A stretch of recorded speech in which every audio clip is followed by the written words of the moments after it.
Our family is elite. You know, high school dropouts, and the poor can just leave. My mother-in-law, Emily, said that as she pushed my sister, Sarah, away. She judges everything based on educational background, so she's blind to Sarah's true nature. That's probably why she can be so cruel. Emily can't stand the sight of Sarah, even for a second, and is trying to get her out of the workplace, even though she's currently employed. Seeing this, I let slip. Then I guess Dad is fired. I had to explain the situation to a shocked Emily afterward. It wasn't something I should have said, but there's a deep reason behind it. Hearing it, Emily was stunned. She was apparently clueless all along. As I spoke, Emily grew increasingly confused. My name is Michael Kirk.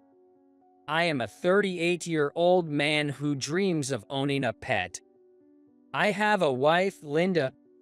She came from the Smith family to marry me. She's 1 year younger at 37, and we attended the same high school. Linda also seems interested in pets, just like me. So, we were thinking about getting a dog or a cat soon. When we discussed it, our conversation went like this. Linda, do you have a preference for the type? Not at all. I'm fine with a mixed breed, and I think adopting rescued pets is a great idea too. We initially thought about getting one from the pet store, but then considered saving abandoned animals or pets that had been abused by their owners. Now, we're visiting several adoption events, looking for a pet that will be a good match with our family. My desire to adopt a pet probably stems from an incident in my childhood. I lived with my father, mother, sister, and a male dog, Ken, and lost many family members in a car accident. Ken saved my sister and me from the car, allowing us to live. After running to our parents, Ken was killed by the explosion of the car. Naturally, there was no saving our parents, and we could only watch and cry. Michael, Dad, and Mom are gone. What are we going to do now? I had to admit, I don't know either. I still regret not being able to comfort my crying sister, Sarah, back then. There was never a day as hard as when we lost those happy times in an instant. Afterward, we were taken in by our grandparents, but that event cast a dark shadow over our hearts. Despite deciding never to have pets again, I ultimately sought the warmth that was by my side in my youth and decided to have one again through adoption. You once had your life saved by a pet dog, right?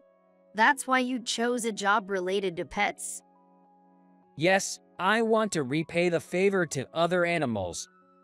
Having grown up and graduated from college, I started a pet supply company and work as its CEO.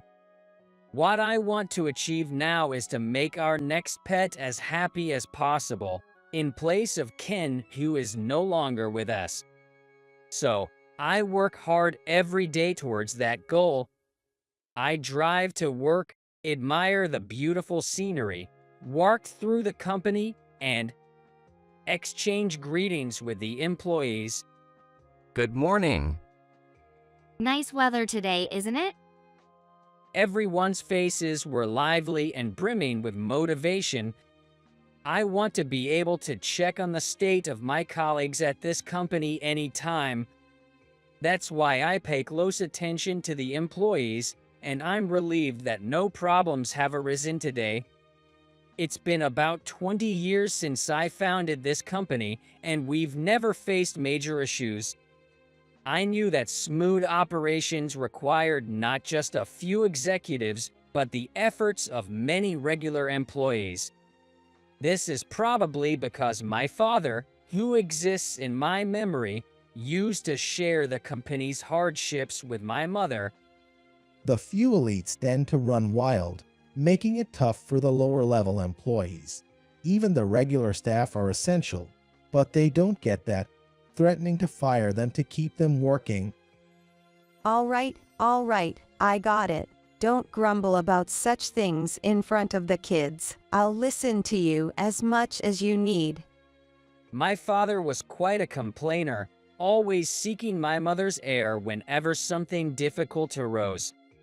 But having those memories probably helped me manage the company. As I reminisced, I found myself in the CEO's office. Entering the room, I took out my work tools and got down to business. There was a mountain of work, but I needed to get through it for the approximately 4,000 employees at this company. While staring at documents, I checked the designs for a new dog cage developed by the engineering department and planned meetings with major clients.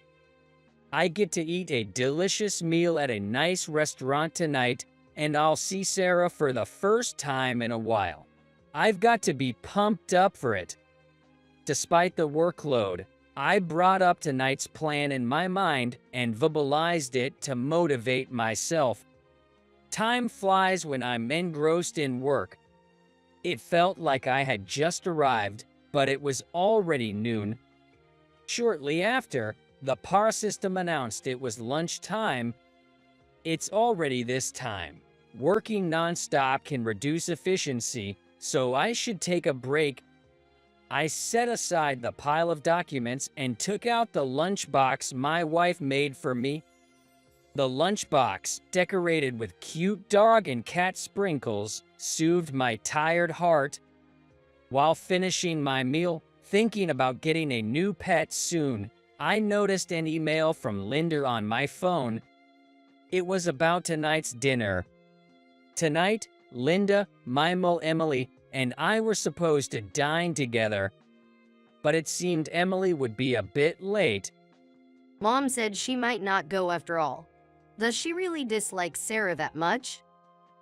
I replied with a sense of disappointment and looked away from my phone screen. Linda and I have been married for a while since we tied the knot at 20. However, I haven't had much chance to talk with her mother. One reason is that she runs a well-known advertising firm. It's been hard to ask for her time amidst her busy schedule, so we haven't had many opportunities to talk. Another reason is her emphasis on educational background. She seems to think, I don't want to associate with people who only finished high school. They haven't learned what they should have. Being with such people might lead to rude remarks or actions. I want to properly introduce my sister Sarah to Emily, but it's tough because of her values. Especially since Sarah only finished high school.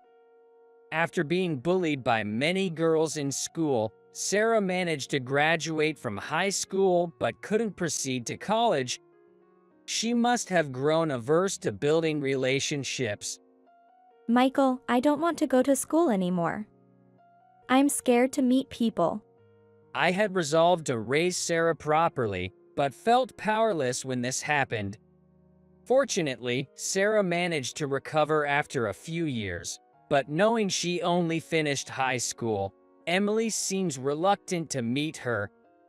I wish they could come together somehow, but I'm still unsure how to make it happen. Hours later, after finishing work at the company, I headed to a restaurant.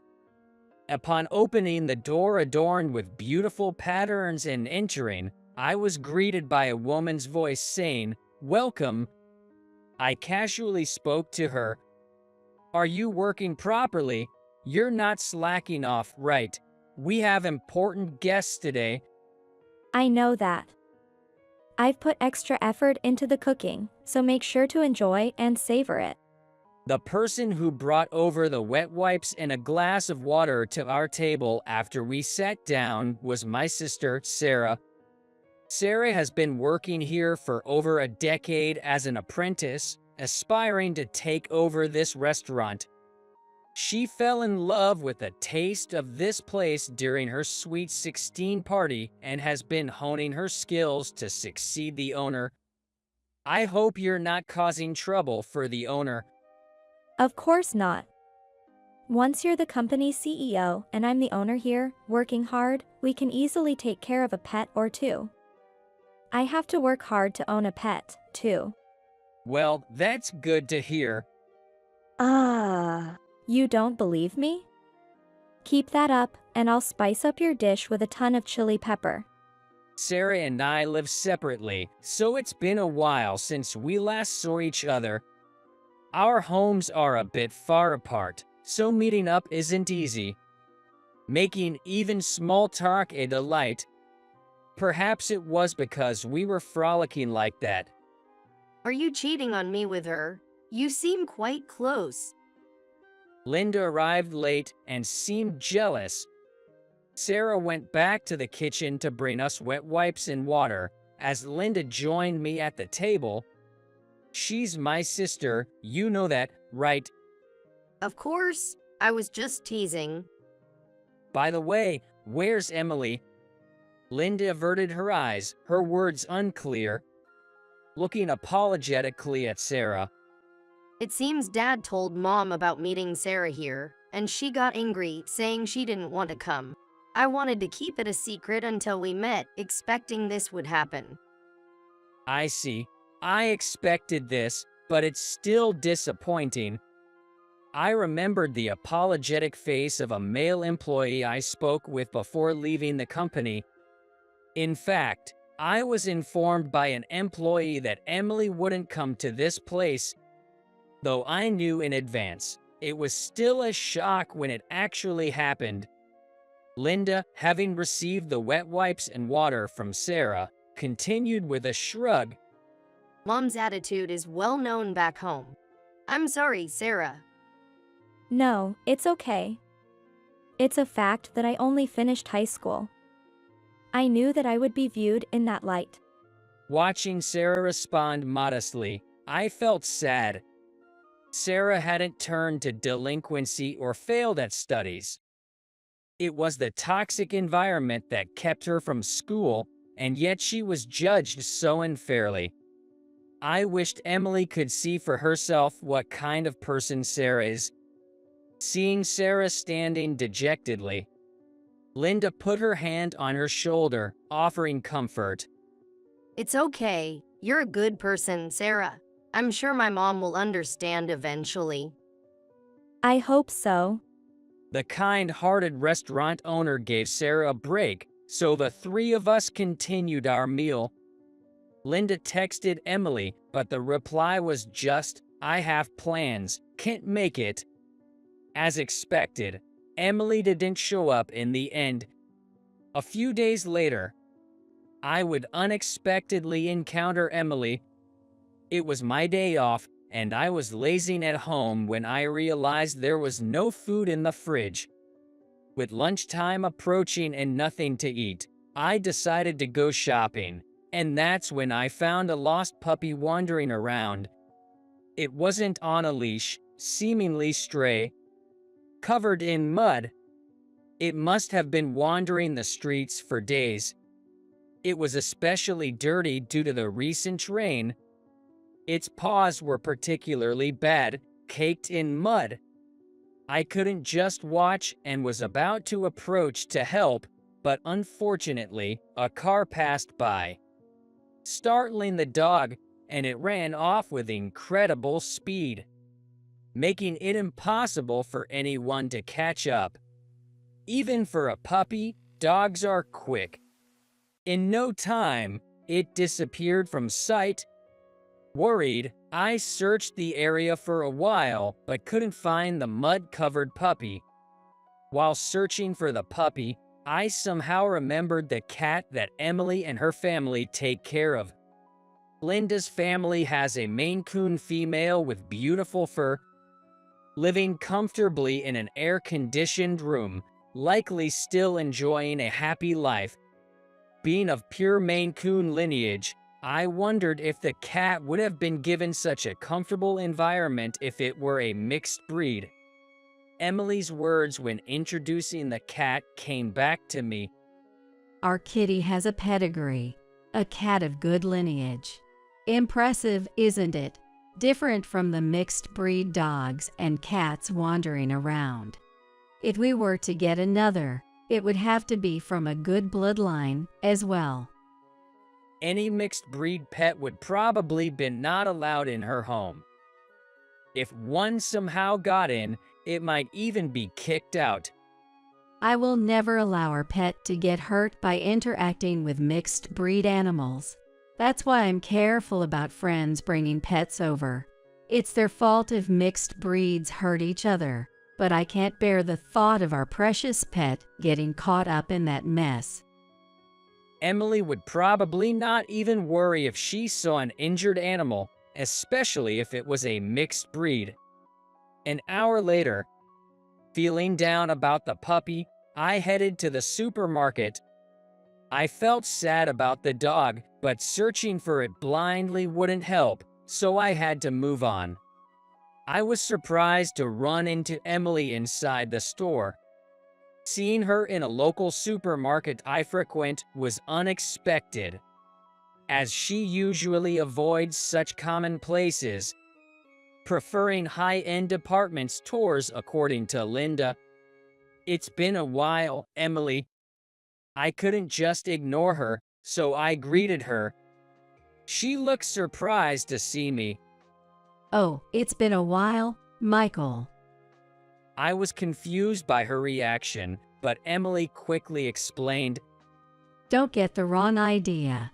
I don't usually come to these kinds of supermarkets that only sell cheap goods.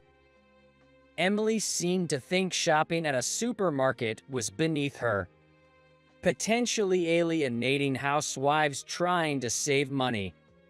I was meeting an old friend and remembered their child, so I came here to buy a gift.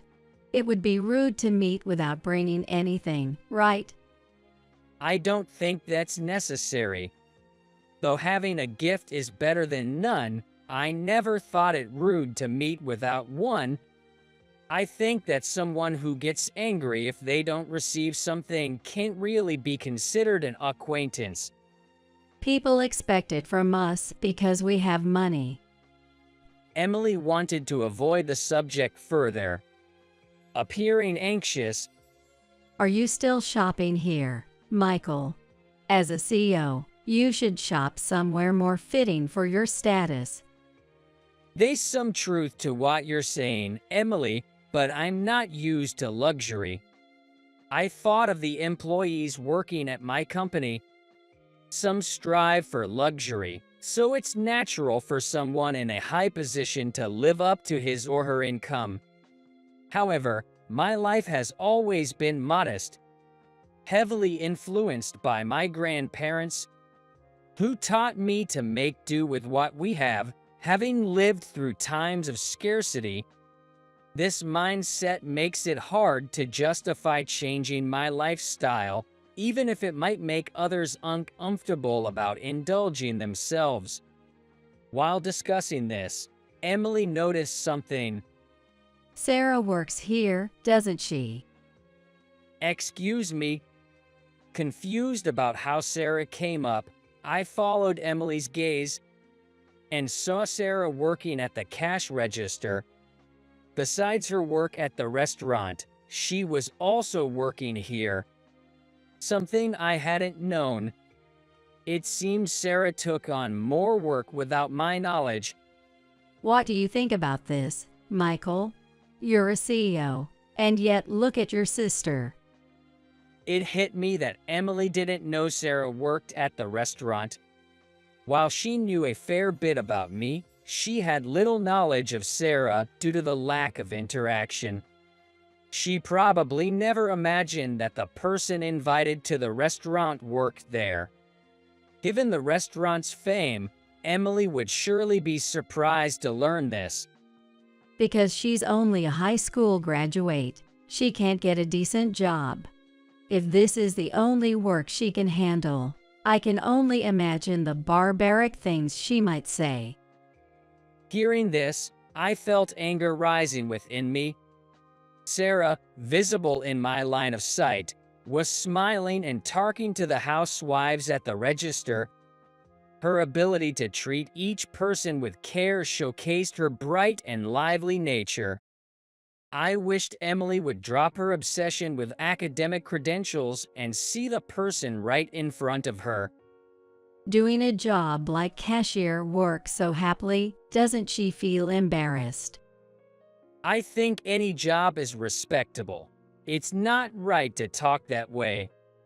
While I value jobs requiring unique skills, I don't believe other work is lesser. Every job is essential. Without someone to do it, we'd all struggle. Why can't Emily see it that way? I wanted to change her perspective, choosing my words carefully. Sure, having only a high school education might limit job opportunities, but it doesn't define someone's entire future. Don't judge a person solely by their education level. Surprised by my retort, Emily stared back at me. That's just idealistic. Reality isn't so sweet. It might be true, but there are people with enviable jobs who aren't happy. Isn't that reality too? If the person is happy with his or her work, shouldn't that be enough? I felt relieved that pushing Sarah into further education didn't break her. Had I forced her to conform to societal norms and something happened, I couldn't face our parents in heaven. After expressing my views, I observed Emily's reaction. She looked down momentarily, muttering discontentedly about the importance of education. Michael, you're wrong. Surprisingly, Emily walked towards Sarah. Feeling something amiss, I quickly followed her. Approaching Sarah at the cashier, Emily spoke in an even tone. Because of you, Michael has become twisted. Do you realize you're a burden to your brother? How troublesome for the family. Startled by Emily's sudden appearance, Sarah stopped working and looked utterly confused. If it were me, I couldn't acknowledge someone like you as family. If only you weren't here, there would be no complaints about Michael and Linda being together. Hearing this, Sarah looked shocked and started crying. Maybe she had flashbacks of the harassment from her high school days. I rushed to protect Sarah, my important family member, but it seemed I was a bit late. I've reached my limit. I can't stand being near you for another second, so just disappear from my sight. With that, Emily shoved the stunned Sarah, saying, Our family is elite. You know, high school dropouts and poor people can just go away. Arriving at the scene, I was filled with unprecedented anger. This anger was like nothing I had ever felt before. As the head of a company supporting 4,000 employees, I blurted out something I shouldn't have. Then your husband is fired. Emily looked at me, startled, and said, What? I'm the CEO of a company employing 4,000 people, including your husband. Sarah, still confused, turned her gaze to me. I knew you were a CEO, but did you have that many employees? Emily's focus on education probably made her overlook many things, including her husband's details. Now, with the surroundings becoming noisy, I needed to calm the situation. After the commotion, we explained the situation to the store manager, who rushed over. Sarah and I apologized, and thanks to the manager's kindness, we were allowed to talk in the employee break room. The break room had a large table and several chairs, where we sat down to settle ourselves. Sarah was still working at the register, as it was her shift, but it seemed the employees had just vacated this room, leaving behind scattered items on the table, like beaded dolls, snacks, and study notebooks. Facing Emily across the table, I saw her staring at me with discontent. Can't you understand why I'm angry? I don't see why. Have I been rude to you in some way? It seemed Emily genuinely couldn't grasp the reason for my anger. To her, judging someone based on his or her educational background might just be normal. You haven't done anything to me, but I can't overlook the way you've treated Sarah. Why? You must also wish she wasn't your sister. Emily looked puzzled, furrowing her brows. I couldn't recall any instance where I might have implied such a thing, always having treated Sarah with care. I've never once thought of Sarah as a burden or an inconvenience. Even though she's just a high school dropout who can only work a cashier job. I kept my gaze steady on Emily, standing at the doorway. It was crucial to express my feelings without looking away. Is it only a matter of pride if someone has a good pedigree, and a shame if they don't? Are children only worth something if they're smart? That's obvious, isn't it? I wondered if Emily thought the same of her daughter, Linda. The urge to yell back surged within me, but I managed to restrain myself, clenching my fists out of her view. I believe a person's worth isn't determined solely by their education.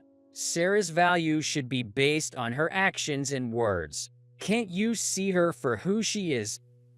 Emily, looking confused, picked up a beaded doll from the table.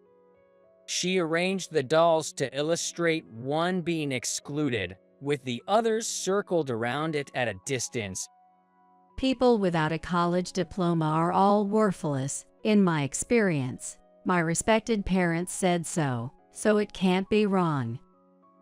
While speaking, Emily showed a hint of sadness, flicking away the excluded doll with her finger. Perhaps Emily, having lived longer, had seen various things, possibly including some painful past. But I couldn't accept her total dismissal of Sarah. So, I revealed something I had kept hidden. Understood. So, if that's the case, it's okay for your husband, who was deemed unexceptional and got laid off, to be fired from his current job, right? Hearing this, Emily, startled, questioned me. Earlier you mentioned something about firing. What did you mean? Clearly, Emily was unaware of the full picture, focusing solely on educational attainment and not seeing people for who they truly are. I decided to contact her husband, Keith. After a brief phone conversation, I addressed Emily again. Please calm down and listen, Emily. Having received Keith's consent to explain, I had to delve into details. Emily sensed something serious had transpired, her expression growing tense. Don't rush me. What happened to my husband? He was laid off from his job a few months ago. What? But I hired him in my company. Keith is knowledgeable about cats and was immediately valuable as he had the skills we needed. Emily, visibly shocked, stared blankly at the fallen doll in front of her. Why would that happen? It started over something minor, apparently. A fight broke out after Keith was mocked by his boss about you and Linda. The timid Keith. I shared Emily's surprise when I first heard about it. Having met Keith a few times, he always seemed mild-mannered. Yet, it turned out he had indeed gotten into a fight. What could have made him so angry? I explained to Emily, who was visibly shaken, recalling the details. Linda and you are active in volunteer work, right? Yes, we participate in fundraising and community cleanups whenever we can. Despite our differing views, Emily showed kindness through her volunteer work for those in need and the community. But some people don't understand why you would do that. That's unimaginable to me. What Linda and Emily were doing was commendable, yet some cite as mere hypocrisy. Keith was told by his boss that you and Linda were probably volunteering just for your own benefit, suggesting you were splurging with the donated money, which angered him. As I detailed what I knew, Emily buried her face in her hands, overwhelmed by the revelation. It's disheartening that some see kindness and goodwill that way. Then you understand how I feel. I also can comprehend your perspective on education. Emily looked at me, her expression changing as if she wanted to say something, but eventually remained silent. I should leave for now. I'm not in the right state of mind to think clearly. Understood. I nodded in agreement. I was tired too, and pushing my views wouldn't necessarily persuade Emily. Cooling off and reflecting seemed necessary for both of us. Before leaving, Emily put the displaced doll back with the others, forming a harmonious circle. Just as she was about to exit, she turned back to question me. About what you said earlier. Are you planning to fire my husband? I spoke out of turn. I have no intention of using my position to do such a thing, so please don't worry. That's a relief. With a sigh of relief, Emily left the room, looking exhausted. Days later, while working at the company, I unexpectedly got reunited with the stray puppy I had been concerned about. Keith had found it wandering nearby just a few hours earlier. He came back from a business meeting, and upon seeing it, he couldn't bear to leave it and brought it back. I apologize for the inconvenience, but I couldn't just leave it. I was informed by the security at the company entrance that Keith seemed troubled, and upon arrival, I saw him looking apologetic with a playful puppy at his feet. I intended to rescue it too, so don't worry. I was concerned after losing sight of it the other day, so I'm actually grateful to you. What should we do now? For now, we should keep it in a room until work ends. Afterward, I'll take it to the vet to check for a microchip, just in case its owner can be identified. While I doubted a stray would have a chip, I knew assumptions were dangerous. A worried owner might be looking for it, so it was important to check. All right, I'll take responsibility and keep it in my department until then. Thank you, please do. Back in my office, I worked diligently, preparing to take the puppy to the vet as soon as the workday ended. Finishing work 30 minutes before the usual quitting time was probably a new record for me, thanks to me speeding through my tasks. In the evening, I drove the puppy, now in a cage, to the veterinary clinic. Luckily, my company deals in pet supplies, so having a cage handy turned out to be fortuitous. Upon arrival at the clinic, I talked to the puppy in the cage before getting out of the car. Just hang in there a little longer. I know it's cramped.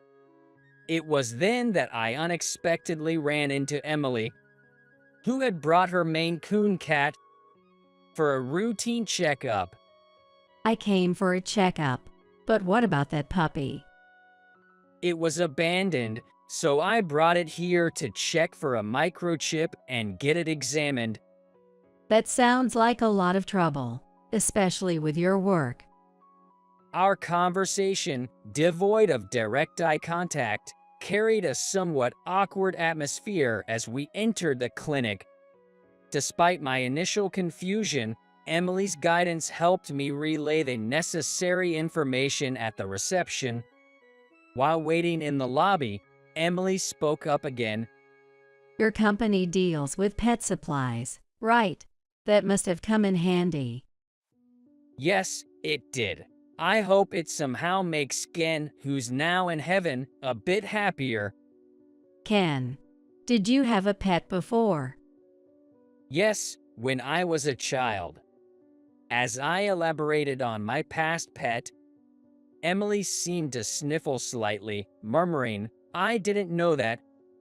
We fell silent for a while, but Emily occasionally glanced at the cage with a puppy inside. Are you interested? Puppies are cute, though adult dogs have their charm too. No, I was wondering why you pay so much attention to a mixed breed. It doesn't bring any benefit, after all. Hearing her words, I internally sighed. I had hoped our supermarket conversation might have led her to understand my viewpoint, but it appeared not. Isn't it sad to choose who to be with based on potential gain or usefulness? Isn't it enough to be together because we like each other? I spoke softly, checking our surroundings. The waiting room had people, but none were close enough to overhear our private conversation. Keith isn't elite, and he was laid off. Aren't you going to leave him? What are you talking about? I can't do that. Why not? I thought you wanted to be part of an elite family. That's... Seeing Emily struggle for words, I felt a bit relieved. She seemed to understand. She was wrong, but couldn't admit it due to her pride. I should just divorce my husband, right? That would be better. My decision must be correct. What's wrong with striving to be excellent if it leads to our happiness? Emily said in a strained voice, desperately trying to convince herself. To me, she appeared vulnerable and pitiful. People don't even notice someone like me, a high school dropout, so looking down on me seems natural. That's why I struggled, and even repeated a year to go to college and change my final level of education. My effort wasn't wrong. Emily seemed unable to contain her emotions anymore. As she raised her voice, people around us started to look in our direction. I'm absolutely right. The wrong ones are you people. With that, she stormed out of the clinic. Left in her seat, her Maine Coon cat meowed sadly. I couldn't just leave Emily in such a state. Concerned, I contacted Linda and Keith to help search for her. After the puppy's examination, I would join in looking for her. After visiting various places, we finally ended up at the river bank. Keith was the first to find her. He was already comforting a sobbing Emily by the river, which was reassuring. Emily, I'm sorry. I should have been more aware of your sadness and talked more with you. Was there something in your past? I'm also sorry for not properly conveying the incident when I got laid off. Afterwards, it seems that Emily and Keith were left alone and talked for about an hour at that spot. I later heard that Emily once cared for an abandoned cat there, secretly looking after it until it tragically died due to some local high schoolers' mischief. Because these kids didn't advance to college and continued causing trouble at the river bank, Emily had become overly concerned with educational backgrounds. However, her talk with Keith seemed to have cleared the air. I've been terrible to you and Sarah. I'm truly sorry. It's my fault for not communicating properly with my wife. Please allow me to apologize as well. Hearing this, both earnestly apologized to Sarah and me. I also shared that Sarah was an apprentice at a well-known restaurant, which, as I expected, surprised Emily. After our discussion, the fact that Linda had given them a serious talking to for causing worry made Emily and Keith laugh tiredly. looking exhausted. It's the first time I've seen our daughter so angry. Me too. Linda is not someone to anger, that's for sure. We might never win against our daughter, huh? Surprisingly, Emily and I found common ground on this matter. Eventually, things settled down, and Emily, Keith, and Linda gathered at their family home for some quality parent-child time. However, it seemed things were still challenging afterward. Apparently, due to recent events, they had become the subject of local gossip. Emily's behavior at the supermarket and the vet clinic had reached many ears. That lady over there, I heard she fights with her husband every night. People with a nice facade seem to carry a lot of stress, which is kind of scary. Exactly. They claim to be an elite family, but their true nature doesn't seem so impressive. Rumors spread about them being on the brink of divorce or Emily harassing the family she married into out of spite. Linda and I kept denying these rumors, but Emily stopped us. I'll accept this as the consequence of my actions. Don't worry about it. I plan to work hard and regain trust. Emily appeared more relieved and had been talking more with Keith, believing they could eventually overcome this challenging situation. During this time, we started keeping a pet. Of course, it was the puppy we rescued at my company. We named him Sam, and though he was quite mischievous, making daily care challenging, watching him grow brought immense joy. You've grown so much, Sam. Keep it up. I'm looking forward to it. Sarah seems to be enjoying her time just like us. Although there's still much for her to learn as an apprentice, she has recently gained the trust of the restaurant owner, being entrusted with many menus. Regular customers are now coming specifically for the dishes Sarah makes, and there's anticipation for the day she'll take over the restaurant. Even so, she's taking proper rest on her days off, so it's good that she doesn't seem to be overexerting herself. Despite the various challenges we've faced, the thought of Sarah becoming fully proficient soon is quite moving. Today is a day to play in the park with Sarah, Linda, and Sam. Sam, look, here's the ball. I'm going to throw it. Don't throw it too far, or Sam will struggle. Wow, look at him jump.